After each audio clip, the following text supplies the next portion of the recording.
All right, guys, welcome to Math 0106. This is lesson 16. Here we're going to simplify and write the results as a decimal. So there's a number of ways we can approach these problems, and I'm just going to go ahead and show you the way that pops into my mind initially. So I might be solving all of these in a slightly different way depending upon the situation. So the first way, so let me give you a list of different ways of solving these problems first off. Okay, so let me use 17 as an example. So we could solve this by converting 15.4 into a fraction.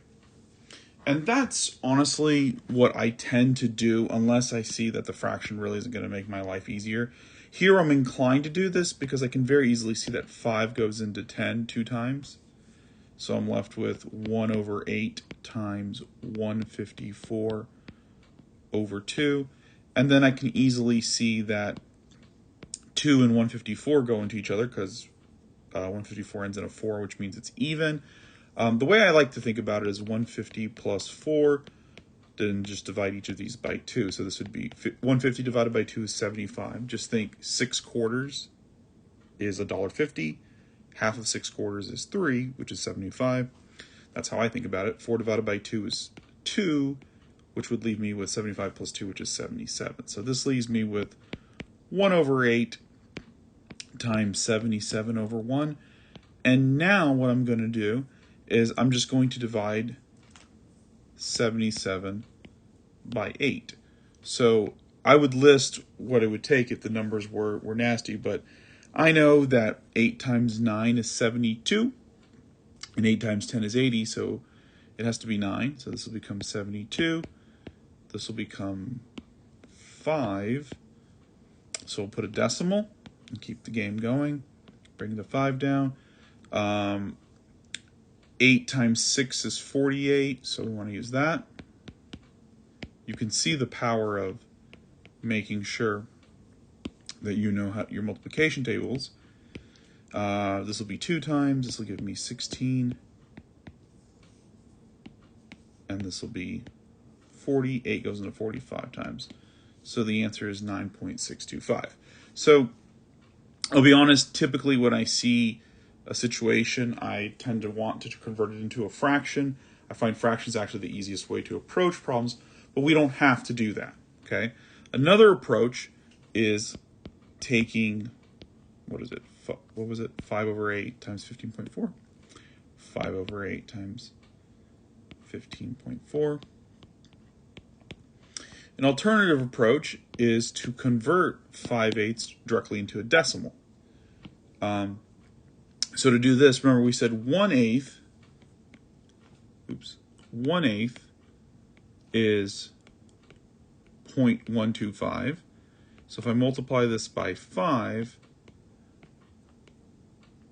I get 0.625. So this is 0.625 times 15.4, and then I can just do long division. I'm sorry, long division. I can do multiplication. It's going to take a while, so I'll call it long multiplication. Okay, so remember when you multiply, the decimals are not important.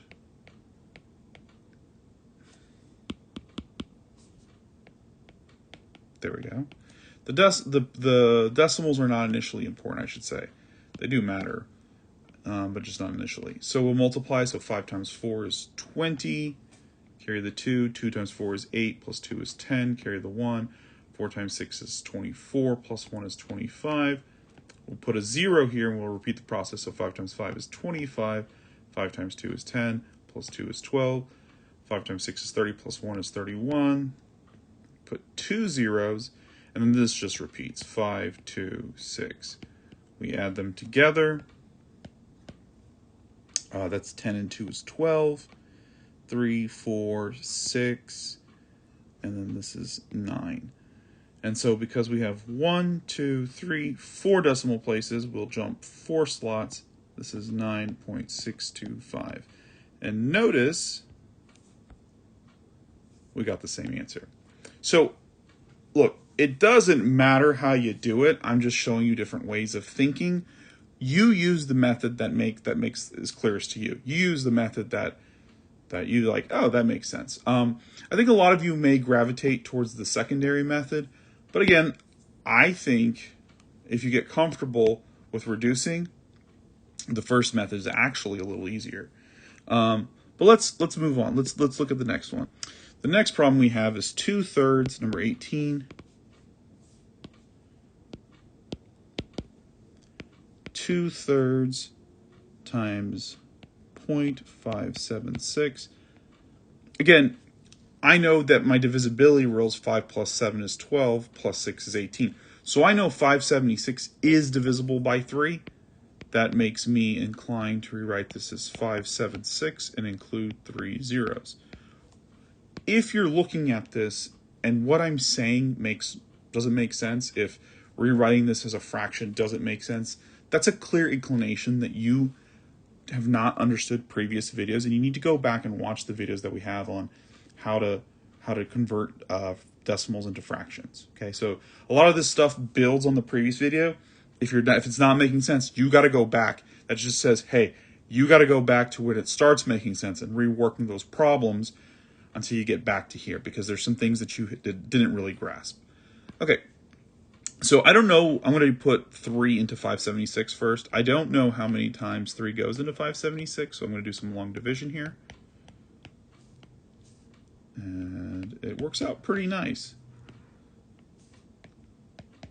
That last bit, when you do 6 minus 6 is 0, you really don't need to really do that, but I'm going to go ahead and do that. And I'm actually going to do this. I know I can divide by 1,000 by 2, but I actually like this 1,000 as is. So I'm going to actually multiply 192 by 2, and you'll see why in a sec here. Let me multiply first. So this is going to give me 384. I hope that is clear. So I'm left with 384 over 1,000. And I hope that you guys notice why I wanted to leave it this way, because I have 3 zeros. That means I just jump to the left 3, and this will be 0.384 as my final answer. So we can see here that if we can master the techniques we've learned before, convert into a fraction, divide things out, and the answer will emerge pretty quickly. Okay, let's number 19. So in number 19, we have 1/2 times 10.6 plus 3 over 2 times 7.4. So again, I like converting into fractions and then cleaning it up. So it's 106 over 10. 3 over 2. This is 74 over 10. And again, I'm going to divide in a way that I think makes it easier. So I'm going to divide these two. This is going to give me 2 goes into 10 5 times, 2 goes into 6 3 times. So this is 53. And I'm actually going to leave it as 53 over 10 because I can, like the previous problem, I can easily convert this. 2 goes into 74. So I know 2 goes into 70 35 times, and then we have 2 more. So that's 37. And so I'm just going to do 37 times 3, which is 101 over 10. Now, actually, because they're both 10, right? If we know with fractions, we can add fractions together if the denominators are the same. So let's just do 101 plus 53, which is going to give me 154. And I'm not doing anything very fancy. This is pretty straightforward in terms of adding. I'll show it vertically, just to be clear. 1 plus 3 is 4, 5 plus 0 is 5, 1 plus nothing is 1. And this is over 10. And like we said before, if you divide by 10, that just means you move the decimal place over 1. You can move the decimal place over 1, and this is 15.4. And there's your final answer. So again, we can see, if you know your rules, this is nothing more than an exercise of the rules. So let's do number 20. So again, with number 20, we have 3 over 4. I'm going to go ahead and convert it. So we have 3 slots here. So this is going to be 58 with 3 slots. 1, 2, 3. Plus 6 over 5. 7.83 is going to be 783 with two zeros because we're jumping to, I say slots, but two place values, right? Okay. So from here, we're going to have some work to do. 4 does not go into I don't believe 4 goes, let me see, I don't think 4 goes into 58 evenly. Maybe I'm wrong. No. You're going to have something left over. Well, let's go ahead and write it that way. Well, let's see here. Maybe this isn't as bad as I think it is. So this is going to give me 2.0. So this is 20. I don't know why I wrote point. I wrote 2.0. It should be 20 here. There's a decimal place here. 4 goes into 25 times.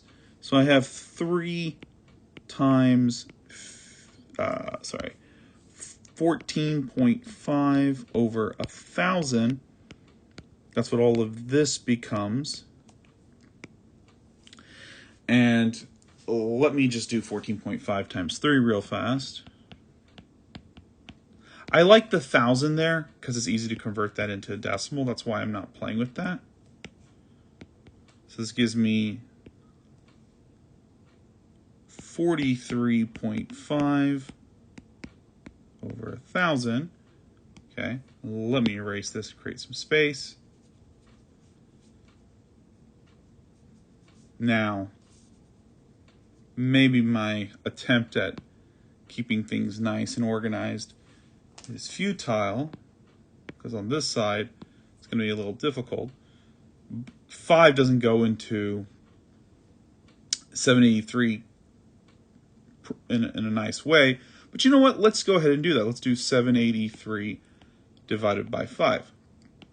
Now, some of you might be wondering, as I solve this, Mr. Anderson, why did you divide by 5 as opposed to multiplying by 6? And the answer is, you can multiply by 6. And that's not wrong. The reason why I don't multiply by 6, now, I want you to pause for a second on that thought.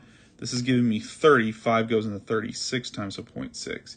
You could have also thought 3/5, and if you remember from the previous video, 1/5 is 0.2 times 3 is 0.6. So this is 156.6. But going back to what I was saying, the reason why I divided by 5 first instead of multiplying by 6 is when you divide, you make numbers smaller. The smaller the number, the easier it is to work with. That's really the idea behind it. So now I'm going to so we know that this divides out to become 156.6. And I'm just going to multiply by 6. So 156.6 times 6 gives me 36, carry the 3. 36 plus 3 is 39. 33.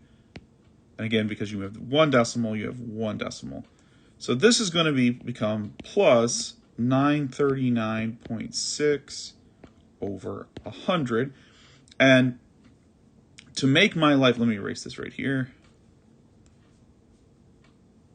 Okay, and to make my life easier, why don't I just multiply by 10 and 10? Because the fractions will match up. So this is going to give me, I don't like that color. Let's do brown.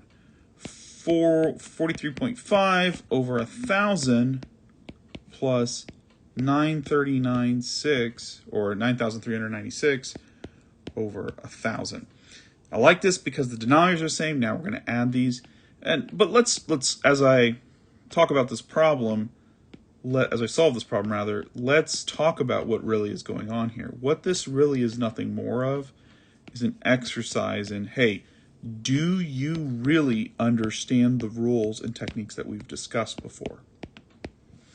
And once I get here, because I have 1, 2, 3 zeros, I can move it over 3. 1, 2, 3. So this is 9.4395.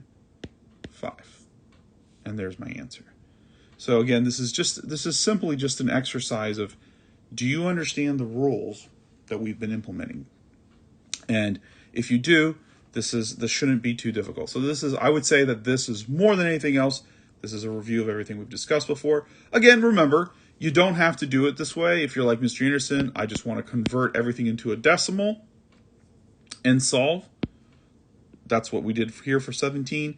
You can just convert every fraction into a decimal and solve, and that will give you the answer. But in any case, let me know what you guys think. Send me an email, post a comment, and until then, I will see you in the next math video.